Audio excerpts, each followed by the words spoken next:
ধর্ষণ করে খুন করেছে। আর আমি আপনাদের বলছি ক্যামেরা হচ্ছে, এখানে ক্যালকাটা পুলিশের লোকেরও ক্যামেরা করছে, আমি ভুল বললে মমতা ব্যানার্জির কাছে চলে যাবে। এমনি আমার নামে অনেক মামলা দিয়ে দিয়েছে, আরো একটা মামলা হবে, ছেড়ে দেবেন আমাকে। আমি বলছি প্রথমে খুন করেছে, তারপরে ধর্ষণ করিয়েছে। এবার কেন এটা করেছে? স্বাভাবিকভাবে একটা খুন হলে আমরা কি বলি, কি কারণে খুনটা হয়েছে, তাই তো? তার একটা লাশ পড়ে এটা একটা যে কোনো একটা জায়গাতে, এই কদিন আগে তো স্বামী স্ত্রীকে খুন করেছে আপনাদের এখানে, তাই তো ভাই? জায়গাটার নামটা কি? পুকুরে করেছে তো। এর মধ্যে তো রহস্য আছে, তদন্ত হচ্ছে। তদন্ত হলে তৃণমূলের লোকেরা ফাঁসবে, সঠিক তদন্ত হবে না।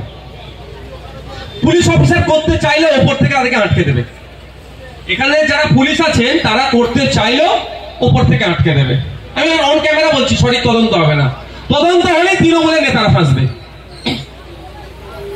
দেখ, যেটা আসছিলাম, যখন খুন হয় আমরা প্রত্যেকেই বলি কোনো জায়গায় খুন হলে কি কারণে খুনটা করলো, লোকটাকে কেন মেরে দিল বা মহিলাটাকে কেন মারলো, কারণটা খুঁজি।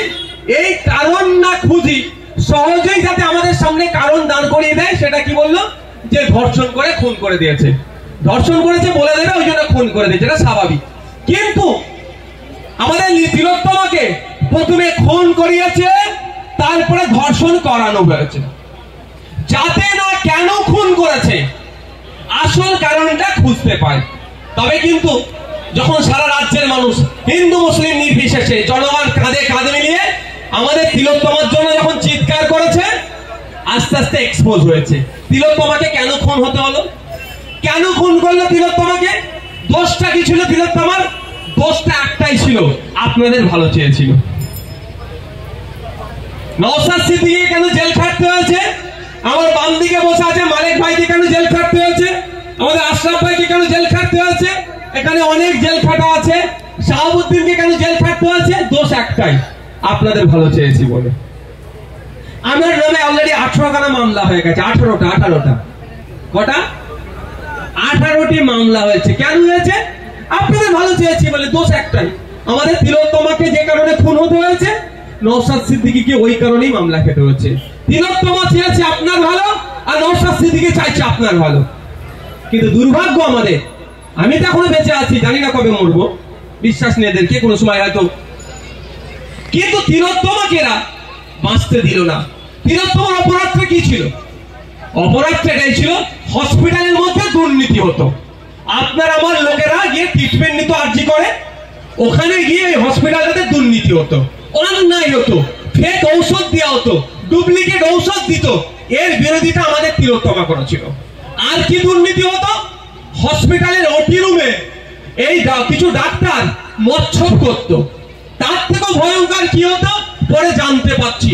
এগুলো তো আমি বলছি, যদি আমি মিথ্যা কথা বলি আমার পরে দেখবেন কেউ ডায়লগ দেবে, নওশাদ সিদ্দিকী এসে সব মিথ্যা কথা বলে গেছে, বলতে পারে মিডিয়ার সামনে, তাকে বলবে নওশাদ সিদ্দিকীর বিরুদ্ধে একটা মামলা করতে, তাহলে দুধকে দুধ পানিকে পানি হয়ে যাবে।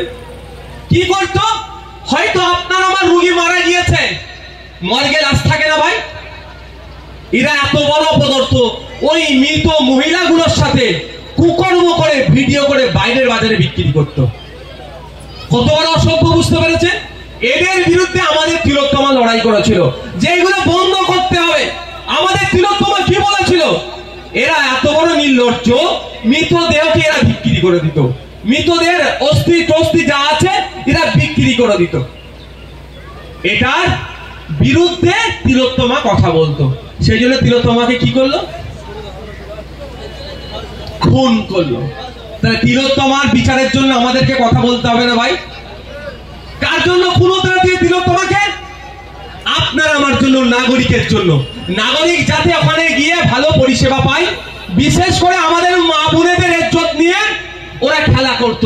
মৃত মা বোনকে ওরা ছাড়েনি। এই অসভ্যদের হয়ে যারা কথা বলছে তাদেরকে আমাদেরকে গণতান্ত্রিক প্রক্রিয়ায় জবাব দিতে হবে। আজকে শুভেন্দু অধিকারী হিন্দু হিন্দু ভাই ভাই বলে স্লোগান দিচ্ছে। আমি শুধু একটু শুভেন্দু অধিকারীকে বলতে চাই, তিলোত্তমার বাবার ধর্মের পরিচয়টা কি ছিল ভাই বলুন? সে কি মুসলমান? তাই হিন্দু হিন্দু ভাই ভাই তুমি স্লোগান দিচ্ছ, তিলোত্তমার যাতে বিচার পাই তার জন্য কি করেছো? শুভেন্দু অধিকারী বর্তমানে যে দলে আছে আমি বর্তমান এই জন্যই বলছি, কালকে কোন দলে যাবে আপনি আমি বলতে পারবো না। কারণ বিগত দিনে কংগ্রেসে মনে ছিল না, তৃণমূলে ছিল, তারপরে আসলো কোথায় বিজেপি, পরে কোথায় যাবে শুভেন্দু অধিকারী, ওই শওকত মোল্লা সাহেবই বলতে পারবে। কি বলছি বুঝতে পারছে? সরকার সাহেব ভালো বলতে পারবে আগামী দিনে তৃণমূলে আসবে কি আসবে না, সব হয়তো দেখুন ফেস টাইমে কথা হয়। আর বাইরে রাজায় রাজায় যুদ্ধ করে উলু খোগড়ার এই হচ্ছে।